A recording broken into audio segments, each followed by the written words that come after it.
How's it going, guys? We are going to jump right into it because our guest this week, an amazing guest, Jared Weiss from The Athletic, best Celtics writer in the land. Hope you guys enjoy. All right, joining us now, our favorite Celtics writer from The Athletic, Jared Weiss. Jared, how are you? No, so am I your favorite from The Athletic or your favorite Celtics writer, period? The rest of this interview depends on this answer. I'm going to say he's probably the most informative and best quality articles. But I'm the worst on podcasts, though. I'll just say it right now. Jared Weiss has passed Bob Ryan on my list. I'm sorry, Bob. Yeah, I think I need another 30 or 40 years before I can qualify for that one. So, yeah, I'll give Jackie Mack is. I was going to say Jackie Mack, take a back seat. Yeah, I think those two definitely are in their own category forever. Yeah, so I mean, we're big fans of the articles that you write. We love the Grant and Taco show. Appreciate that. Unbelievable characters, and make me so happy that we drafted them. They're hilarious. But we just kind of want to talk about your journey of how you went from a poli-sci major to a writer for The Athletic. Yeah, so the writing for The Athletic part was kind of by accident. I went to BU. I grew up in Boston. You know, grew up watching Celtics games, going to Celtics games. Family, so we won't. Oh, there you go. Okay, so are you from downtown Boston? Or are you from right outside? No, I'm from Newton. So, okay. You know, if you live in Boston, then that's sacrilegious. If you don't live in Boston, then exactly. I'm from Boston. Yeah, we grew up in Wayland, so. So Newton is the glitzy white suburb right outside of town. But I mean, when I was a kid, I spent most of my time going into the city anyway. So I think of myself more Bostonian than that. And for the past 10 to 12 years, I've lived in Boston and Cambridge. So I kind of think of myself now more as of a city person than a suburb person. But I was really lucky to grow up in Newton, and we had season tickets most of my childhood.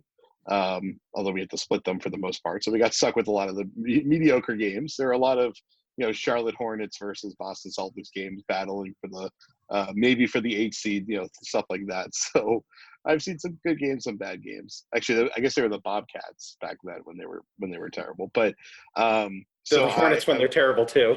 That's true. Yeah, things are back to normal in Charlotte. But so I went to BU.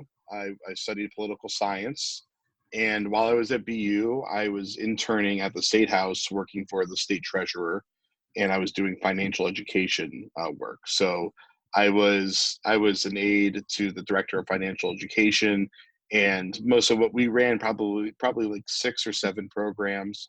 And so my job was to just assist in coordinating all those programs. And then we came up with a toolkit for how to run what we call financial education fairs. And so it's these events that hopefully you guys did when you were at Wayland High or wherever you went to high school, and that most high school kids in the state of Massachusetts and a lot around the country would do, which is where when you're a kid, you don't really know anything about how to manage money. And, if you're lucky, you get an allowance from your parents, or if you deserve it, you work and you earn a small paycheck, and then you get that money and you're like, what do I do with this cash sitting in my wallet? And so we teach, and so it's literally a simulation where you have to pick a career, pick a salary that you want, that you're going to get. Well, actually, you don't get to pick your salary. You pick your career, and then you're stuck with whatever salary that is. So there's a lot of kids that were picking club promoter, and it turns out they only made about $8,000 a year or so. And so you have to go to all these different booths set up around a gym where you have to get an apartment. You have to get a mode of transportation. You have to decide what amenities you want in your apartment. You have to get health insurance, vehicle insurance, stuff like that. You have to choose what education path you want. And so it shows kids how much like the basics in life and the necessities in life costs. And so at the end of the day, most of these kids, they picked a career that wasn't realistic or sustainable. And then they're in massive debt once they finish choosing all the things in the simulation. So it's a great learning experience for them. And so we convened a huge group of all the people that were running different credit for life fairs around the state. And we created a toolkit for the entire state to use that was kind of taking all the best practices from them. And so this was what I was doing senior year of college.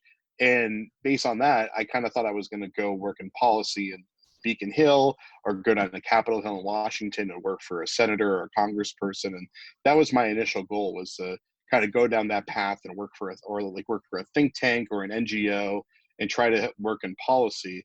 And then when I want to say it was 2010, I think, which was my junior or sophomore year in college, I was writing on the Celtics blog forums under the name "I Love Getting Rondoed," which, for anyone that doesn't remember what that means, clearly you guys do. That was back when Rondo was like just starting to emerge as a star, and Rondo was my absolute favorite player when I was younger. He was like Pete Maravich reincarnate. I was obsessed with his game, and so as he started to get good, Reebok gave him a shoe deal, and they started making these commercials with Rondo, and they were like really low budget commercials. Like they looked like they were made by a local auto dealer, but they were from Reebok, which Reebok is a Boston company, but like back then they were kind of past their prime, but they were still like a huge sneaker company. And so they made these really campy commercials where Rondo, I don't think Rondo was even in the commercials. That was the best part. It was like Vince Wilfork was in one, Cedric Maxwell was in another, and it would be like they'd be at a diner and someone would I think Max would order some food, and then the plate would disappear from under him, and then someone would say you just got rondoed.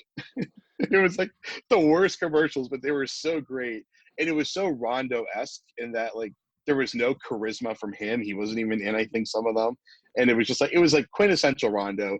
And so that was my name on Celtics blog.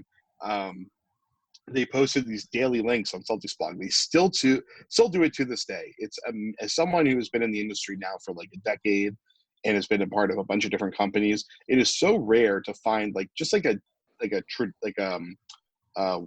the right word for it? A model type of article or whatever, scheduled content that you do on a regular basis. There's a lady named Shirley who's known as FL or Florida Celtics fan on Celtics blog. She's been posting those daily links pretty much every day since Celtics blog started 15 years ago or whatever it is now. And it's incredible that she still does this. She's gone through health scares, hurricanes in Florida that knocked out power, and she still is still going strong, kicking it with these daily links. And so one day there was a post from North Station Sports saying we're looking for Celtics writers. And I'm like, North Station Sports, I don't know what the hell that is, but I want to write about the Celtics outside of comments in these forums, so I'm going to give it a shot. So I wrote a piece. It was Rondo's, I guess it was the 2009-2010 season, because I remember it was Rondo's third year or maybe fourth year at that point. And he was finally starting to show that he was more of a complete point guard than just a straight line driver the way he was in the championship season. So I guess it was 2008-2009 then. And so he had evolved from being able to just drive really hard downhill and then make a play to he could kind of control his pace, control his dribble, kind of work his way and snake his way through the defense and then kind of open up passing lanes. And that's, back then, that was really what the point guard was supposed to do. They weren't supposed to necessarily come off a pick and roll and shoot a three. For them, it was about working their way through the paint, getting the defense to collapse on them, and then find somebody to pass it to. And he was finally starting to master that. And so I wrote maybe 1,200 words or so on that. Back when writing 1,200 words was almost impossible for me. I actually was just checking my metrics at The Athletic.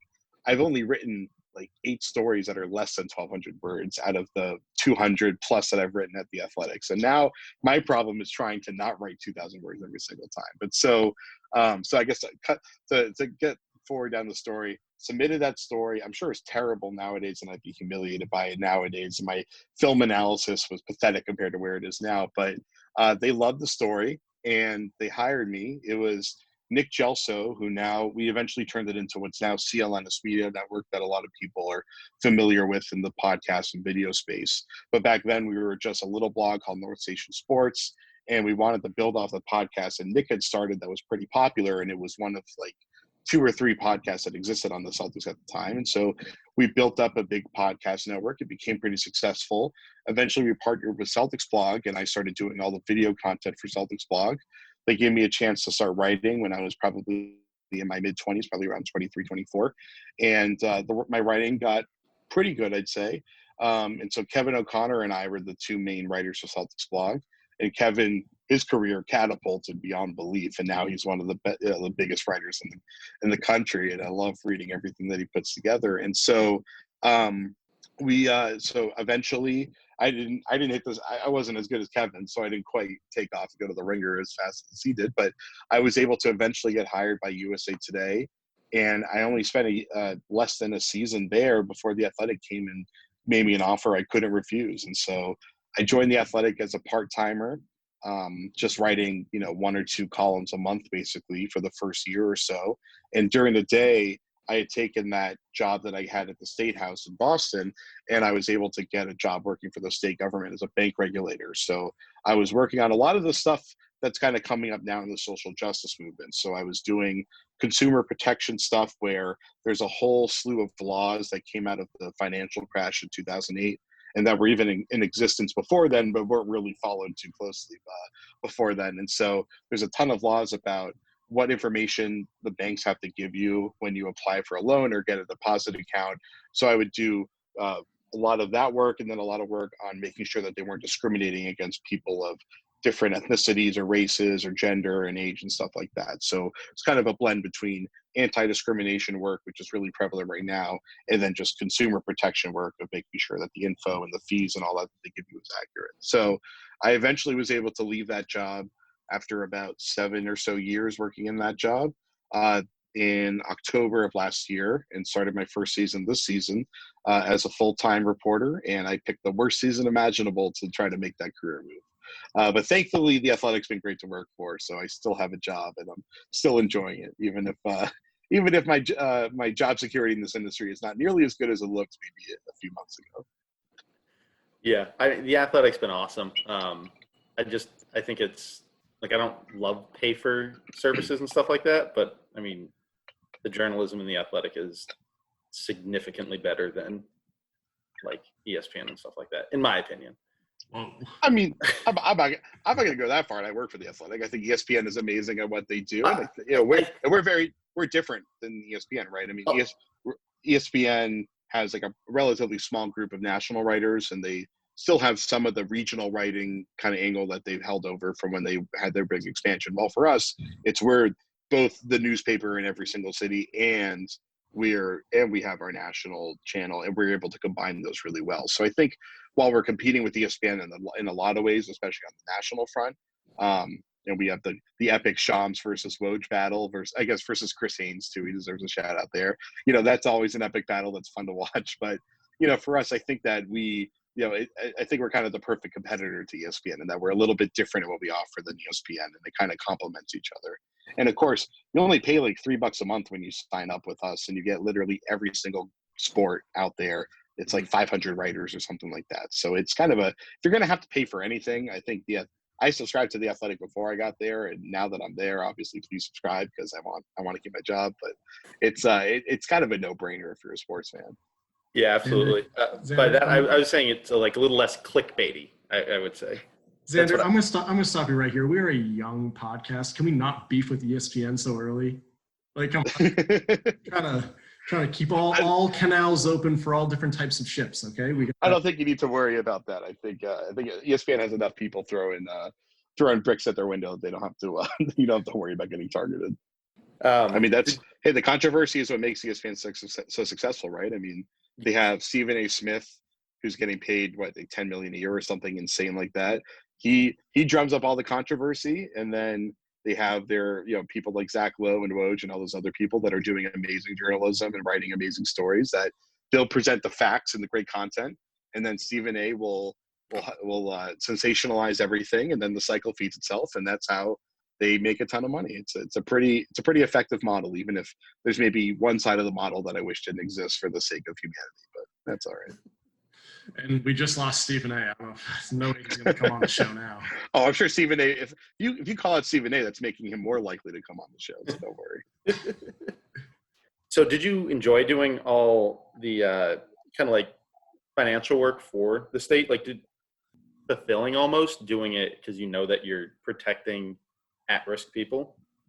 Yeah, and that was one of the things that made it really hard for me to walk away from it and go into journalism, besides the fact that it was just like a really secure living, and journalism is far from that. It's one of the most insecure industries in America. But so a big part of it for me was that I was making a big difference. I was making a direct impact on people's lives, where I would be reviewing a loan file and discover that somebody was being overcharged by thousands of dollars by the bank. And I would be able to get the bank to refund that money to that person. And though I, for legal reasons, would never get to interact with that person, I at least knew that they were, that they were getting their money that they rightfully deserve back. Or there were worse things where I'd find what we call UDAP, which is unfair and deceptive acts and practices, which is kind of like borderline fraud, but it's more we were enforcing regulations for the most part, as opposed to criminal laws, or civil laws as opposed to criminal laws.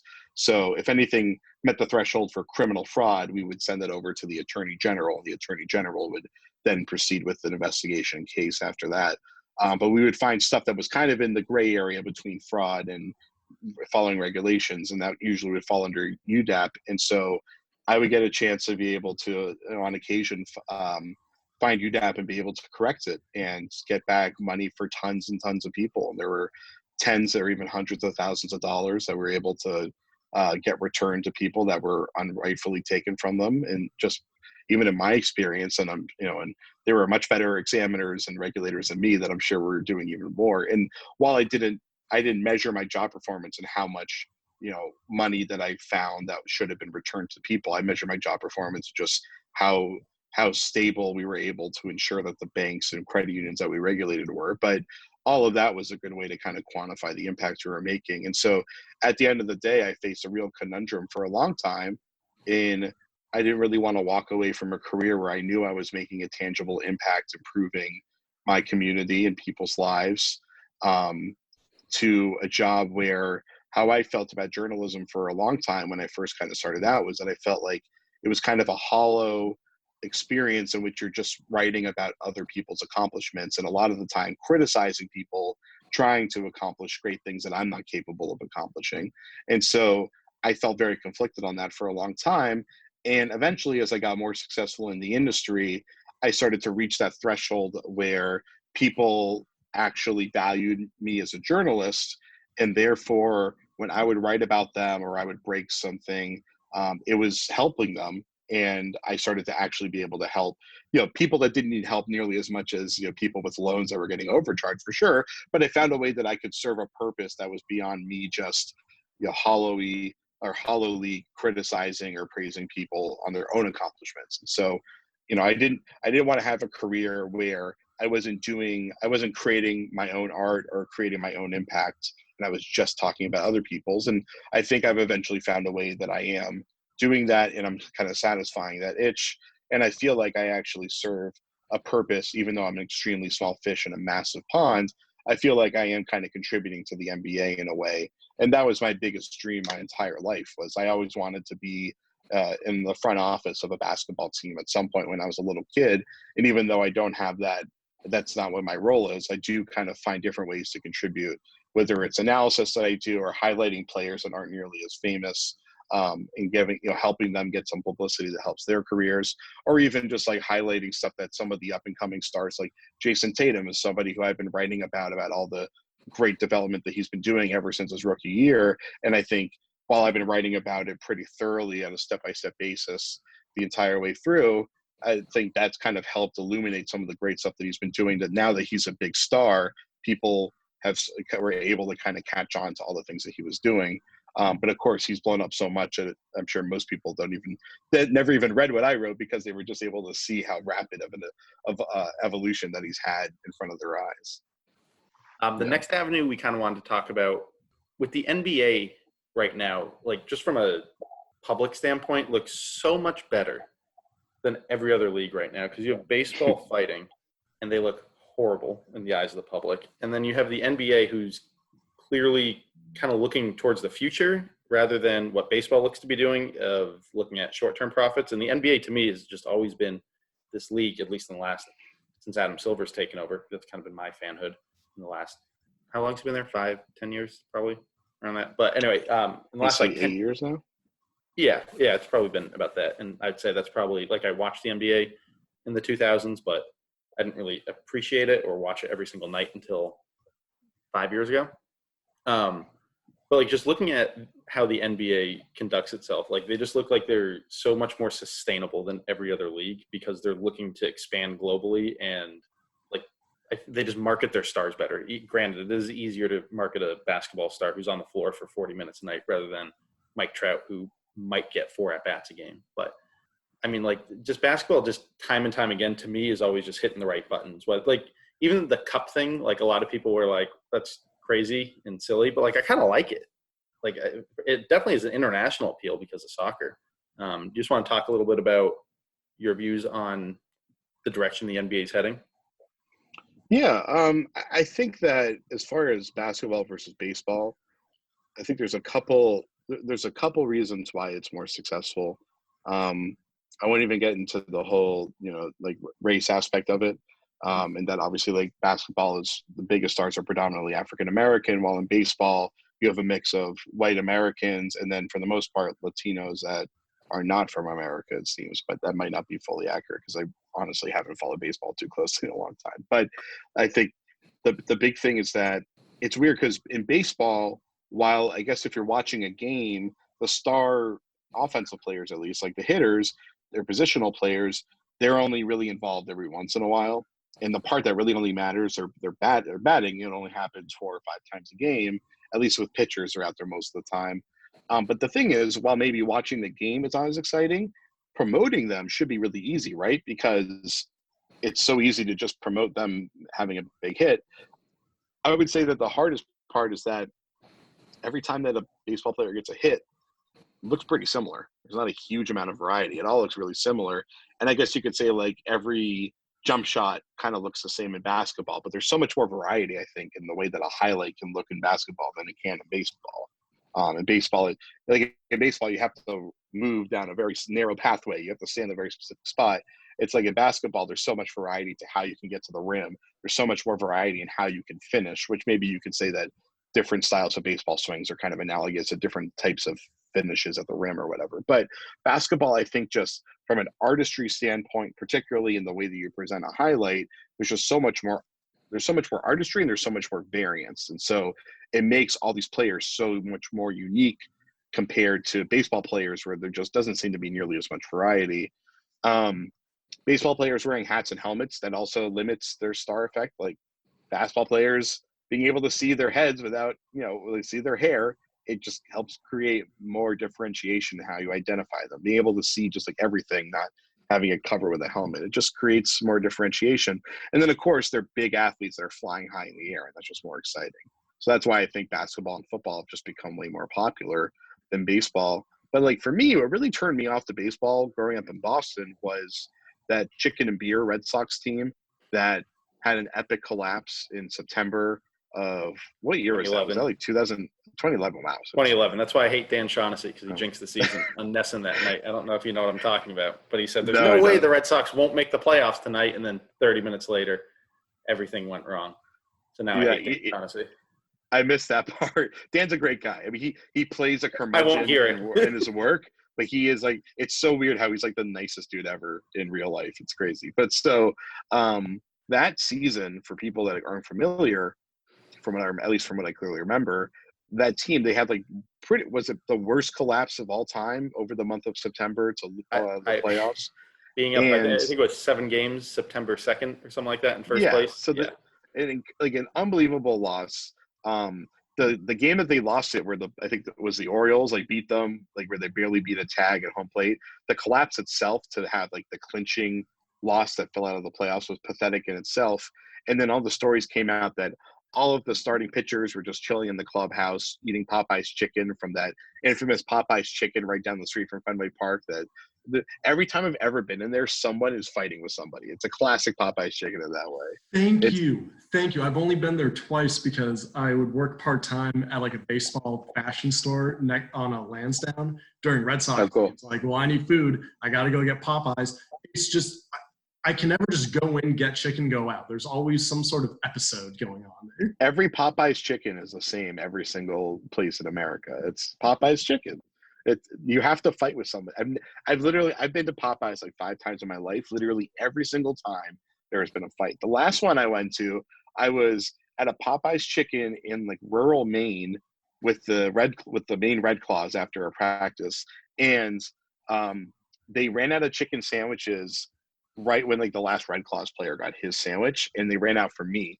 And this was when the chicken sandwich like first came out. So they told me it was a 4-hour wait for a chicken sandwich. And there was a guy that showed up who wanted to order one, or like who wanted to get a pickup order. And they told him, sorry, we actually ran out. And he literally said, I'm going to go get my gun and come back here. You don't have my sandwich. I'm going to start shooting everybody in the place. And so I was like, you know what? I'm going to order a different meal and I'm going to get the hell out of here. And so Sounds like a Waffle House. yeah, exactly. What's crazy is someone just threatened to shoot up the Popeyes, and you say, okay, well, I need to get my food first, and then I'm going to dip out of here. Oh, well, I wasn't going to wait in line for half an hour and not get away with some chicken. Like, come on, of course. And I was also standing right next to the door, so I knew I could get out if the guy showed up again. But yeah, I mean, I don't know if that was Maine or if that was Popeyes. It's probably the confluence of both, honestly, that it was Maine and Popeyes. But so, yeah, that's what Popeyes is. And so all the Red Sox players that weren't actively playing that night, they were in the clubhouse drinking beers, eating chicken, and apparently, and like while that's like easy to blow out of context, apparently the problem was that a lot of these guys, like Josh Beckett, most notably, really fell out of shape over the course of the last couple months, and their performance fell apart, and that's why they lost. And so, chicken and beer was really a symbol for everything that was going on. But just hearing all the stories that were coming out of that about superstition and kind of the unwritten rules that are just so uptight and ridiculous, it just turned me off to baseball, where I was like, how can I really be interested in these athletes, where these athletes like don't really care or try hard, they don't take their off day seriously, they're not taking care of their bodies. It's just like, why am I going to take time out of my day to watch a sport that's already a pretty boring sport? And if you're going to enjoy baseball, you have to enjoy it because of the incredible mental intricacies of the sport and tons of strategy and stuff like that. And for me, as a person who was like a lifelong basketball fan, I became a huge soccer fan starting in high school, and I'm a diehard Chelsea FC fan, and I watched tons of Premier League soccer, where those people literally run like a half marathon pretty much every single match. It's like the amount of effort that they have to put in to strategy, energy, concentration, and conditioning is incredible. And then, of course, football, where it's like the biggest people in the world crashing into each other, where most of these people, if they're not in perfect shape, their careers could be over in the blink of an eye. And I was like, why am I going to waste my time watching the sport where the commentators are spending all day, like the entire game, just like shooting the shit about random stuff? This is so boring. So I completely lost interest. Baseball disappeared from my life completely. And it pretty much didn't come back until the Red Sox won the World Series a couple years ago. And I watched maybe 2 games that season, including the clinching game. I watched it at a bar in my neighborhood. And when they won the game, I was like, wow, that was really cool. And then I just like went home, and I was like, I clearly do not care about baseball anymore if I can't even start cheering about the Red Sox winning the World Series. So to answer your question, that's why baseball is no longer that popular. And the fact that they can't, the worst part about what's come out of this whole thing with the base, or they're still struggling to figure out a solution for the season. And I know it's a lot harder for them because they have to play so many more games than the NBA or the NFL or in soccer. So it's difficult. Is that apparently they pledged $1 million to support the minor leaguers. And if that's accurate, if I'm understanding that correctly, they're going to split $1 million among thousands of minor league players or something like that, in a league where if you don't the top 10 earners earn a combined $5 billion or something ridiculous? It's over. These guys are getting $300 million contracts when they hit 28 years old, but the entire league is going to squeeze together just $1 million to support all the minor leaguers that are currently unemployed. When I saw that, I'm like, you know what? This is why I hate baseball players. This is why I do not enjoy baseball players. And that turned me off more than anything with baseball. So I don't know whether it's the players or the owners that are in the right or wrong in that situation, but that was pathetic, and that reminded me why I don't like baseball anymore, which is a shame because there's a lot of amazing reporters that make baseball really interesting and that I really love, including the people at The Athletic, Ken Rosenthal, who's at The Athletic, who's amazing, our writers, Jim McCaffrey and Chad Jennings, and Steve Buckley, who's our senior columnist at Boston. He's one of the great Red Sox writers. And so I try to read what they write because they're such great storytellers. But I just can't bring myself to care about watching the game. And so baseball at this point for me is just for reading about the stories. and I'm not interested in watching it. While like basketball, as exciting as the stories are, I think the game itself is the most exciting part, which is that there's a lot of really cool narratives. There's, baseball is full of people that have made it out of really tough situations to get to where they are. Or so basketball is, I don't know if I said baseball. My brain is starting to shut down from talking too much. But the point is that like with basketball, every one of these guys that makes it, they have their chance to be a star that night. And that's what makes it really exciting for me. And so I think every player in the league is interesting in one way or another. And basketball, it's lively the entire time. And I think that people are really gravitating to that. And it's very soccer-like compared to all the other American sports. It's that it's a constantly flowing game. And so because of that frequent flow of action, a failure on one end can build up into an incredible counterattack that creates an even more thrilling play. And so I think that energy and that buildup and that flow is what is making the sport more and more popular as America's audience gets even more diverse. And as we try to reach to a global audience, to reach out to people that are way more used to watching Aussie rules football or rugby or soccer, where they're used to that free flowing and they want to see that free flowing attack. So that's why I think basketball is just in way better position. And football is still the king by far, but it's facing a sharp decline in the future. And as more and more players start retiring because of CTE, and they have to change the rules to make it less and less contact heavy because of CTE, a lot of people in the NFL think it's going to be dead by like 2040 or 2050. And basketball is going to probably reign supreme at that point. And maybe, hopefully, soccer will finally be a major sport at that point, too. All right. Before we let you go, I have a couple of rapid-fire questions. And these are quick questions, so we don't need – I mean, we can keep going. I've only answered like 2 or 3 questions so far. It's the most content we've ever got on the show. Oh, I can talk for days. I just got to be gone in about half an hour, but I can give you another half hour if you need it. I was going to say, we could do 3 hours on soccer alone. So you don't want us to go down that road, because all we've ever wanted is a downtown stadium, but Kraft will never do it. So we want John Henry to bring us. Well, they tried, right? I mean, they tried with Assembly Row. There's probably still room out there for them to do it. I mean, there's definitely room. I've plotted it out. There's room. I'm not going to go down this path because I'll occupy, 2 days. So I'm for the first time, I'm going to stay out of a Revolution Boston Stadium conversation for the sake of the show. I'm pumped though that Premier League's back. Thank goodness. I watched Aston Villa. I don't even know who they're playing. Sheffield United yesterday. Sheffield won, yeah. Yeah, 0-0 draw. I was pumped. Got my Premier League back. The City Arsenal match was pretty awesome though, at least. What was the final? Was that 2-0, 3-0, something like that? I think it was 3-0. Yeah, I think Rodri or something that got a late one.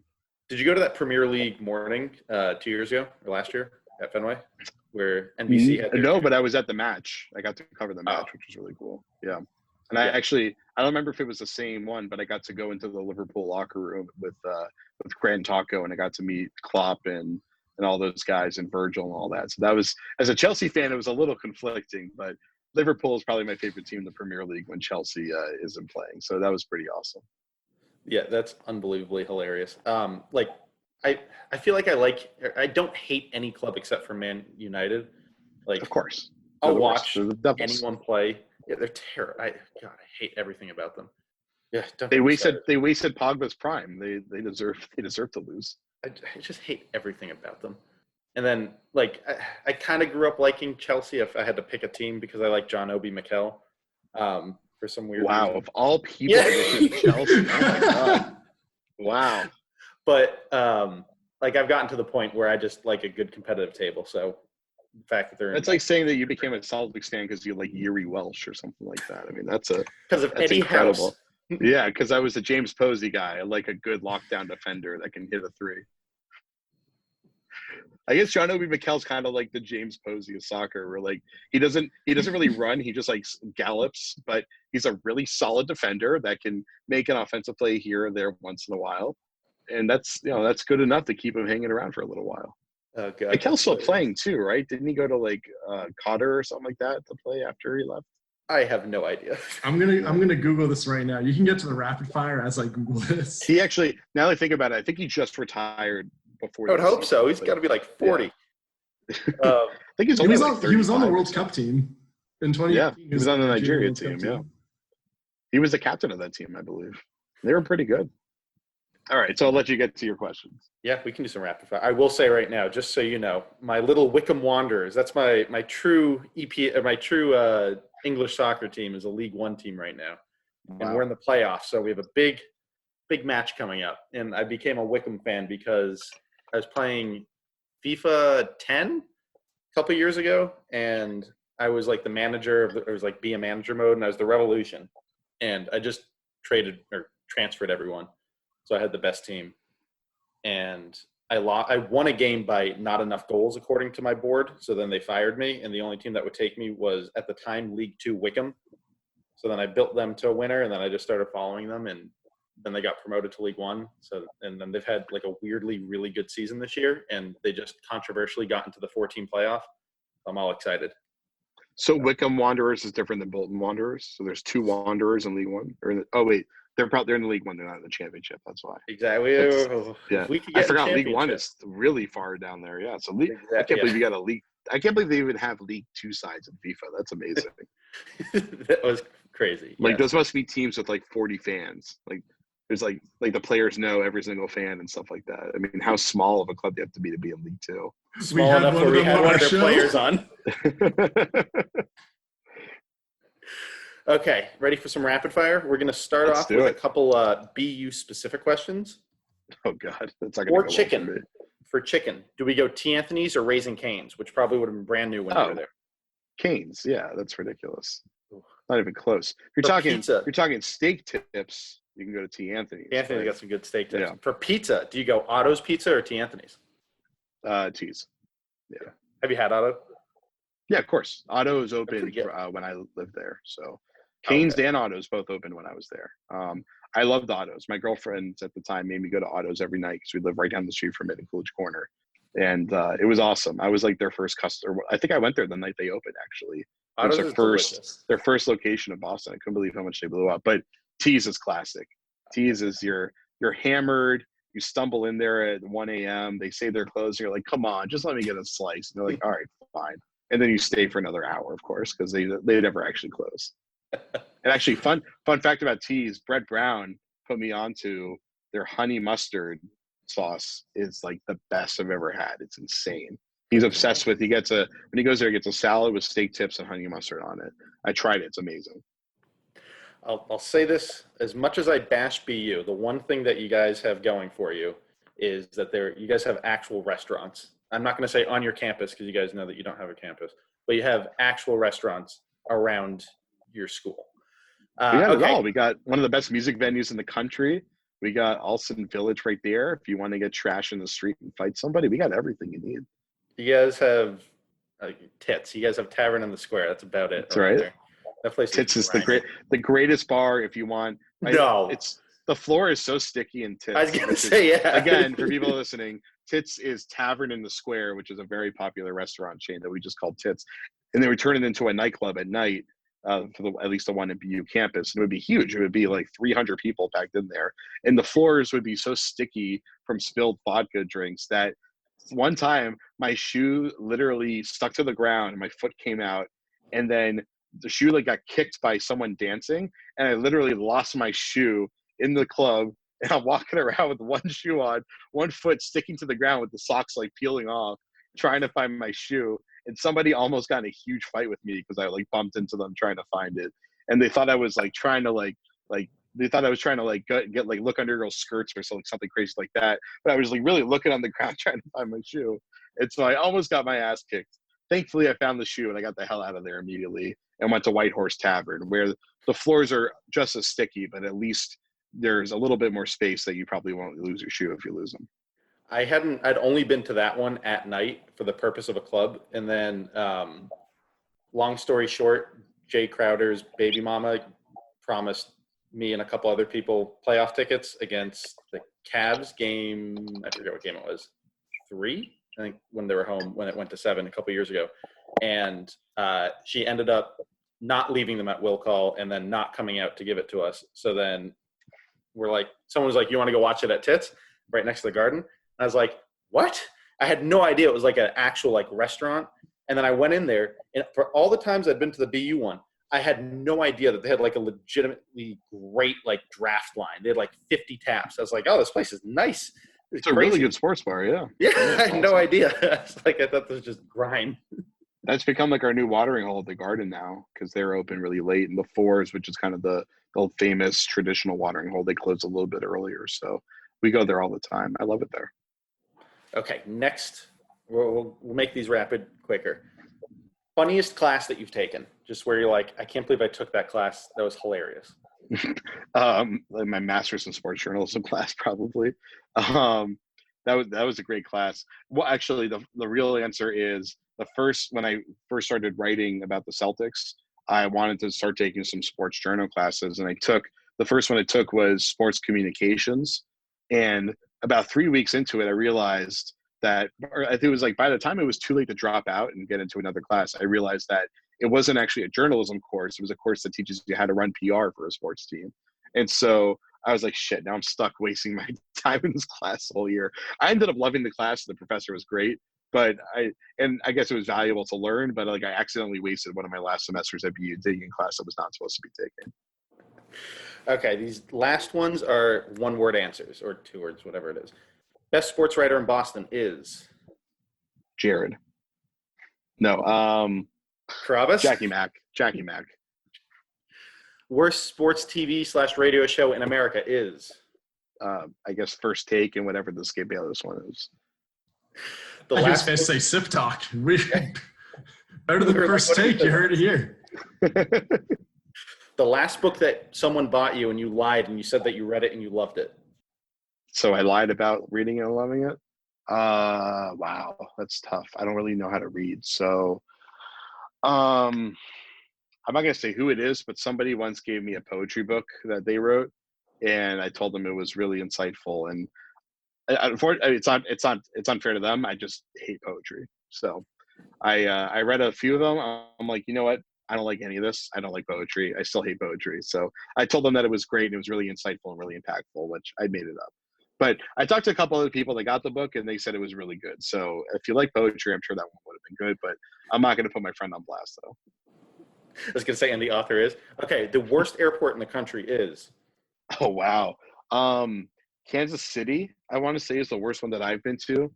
Kansas City there's like no terminal. It's just a giant circle where you get to a check-in gate and then you go in and there's like 3 gates there and there's like no seats and there's this one like tiny little concession stand that has Starbucks coffee and that's like it.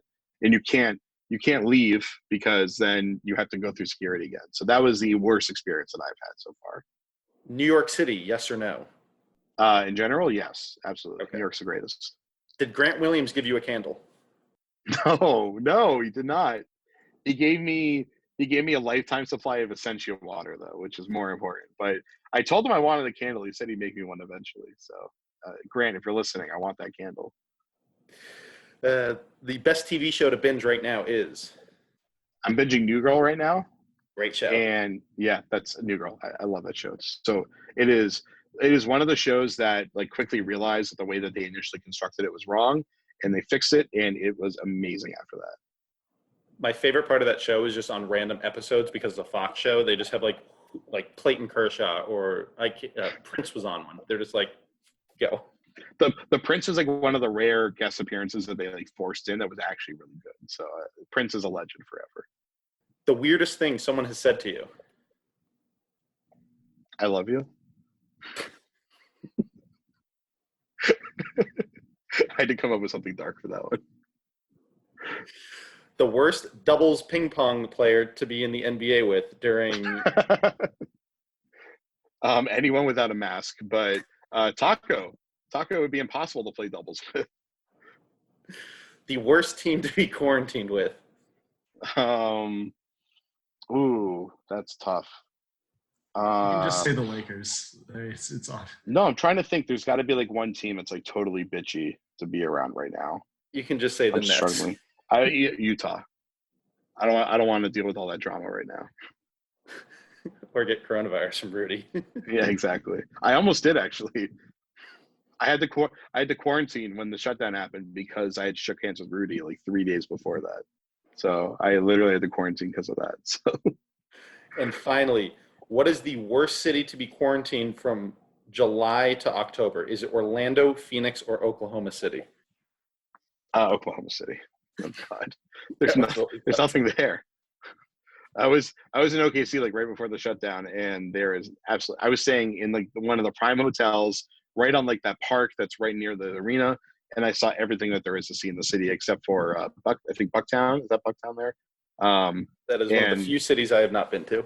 yeah, I didn't get the chance. I didn't get to check that out, but I don't think I was really missing that much. So yeah, OKC is probably the bottom of the list for me. Phoenix would be amazing. It'd be hot as hell, but at least Phoenix is a great city and has great golf. And then Orlando, you got the whole Disney World and all the golf there. So yeah, the OKC is way at the bottom of the list. Have you been to Phoenix in the middle of the summer? I have, and I would have rather died, but that's all right. I rather die on the golf course than be in OKC. Well, that's a good line to wrap it up. Jared, thank you very much for your time. Any final questions, thoughts? That was my number one thought that I've had all year. It's just I'd rather die in Phoenix than OKC. You guys know where to find me. You can find me on Twitter at or Jared Weiss MBA. I write for The Athletic. I host the Daily Ding and Grant and Taco Show. Check me out on Instagram, Jared Weiss MBA. Check me out on OnlyFans. No, I'm just kidding. But that's it. Yeah, that's all I got. Jared, thank you so much for coming on. Wow, what an interview. I'll be honest, I did not expect it was going to go in that direction. But honestly, I'm really happy it did. I cannot thank Jared Weiss enough for coming on the show. It was a really fun time. I cannot thank the listeners enough for sticking with us through 9 episodes. Next week, we hit double digits, episode number 10. And hopefully, I'm not going to look too far ahead, but if we can get to episode 11, then that's more episodes than most TV shows. Can you believe that? Sip Talk. Double digits. Stay tuned for next week. I'm Pete Sippis. This is Sip Talk. Thank you so much for listening.